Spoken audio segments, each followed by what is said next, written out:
Syederalun pihak imigrasi Melabuh Aceh Barat Selasa lalu memulangkan Kevin Marlu Diamond, pria berkebangsaan Amerika Serikat. Kevin dideportasi melalui Bandara Cut Nyadin Nagan Raya, transit Bandara Kuala Namu, Deli Serdang. On arrival. Oke. Dan usaha di sana sedang udah berdiri, jadi tidak boleh. Harus pakai kitas sebelum masuk kalau sudah mendiri perusahaan. Oke, perusahaan apa yang didirikan? Nanti orang lain tahu. Perusahaan apa yang didirikan? Sebagian, beberapa macam sama kawan. Oh, apa itu? Itu urusan kami.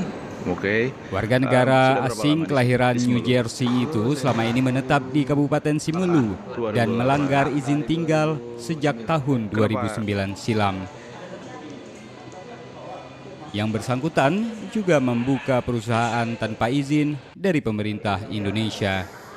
Dari Sukamakmur, Dedi Iskandar, Serambi On TV.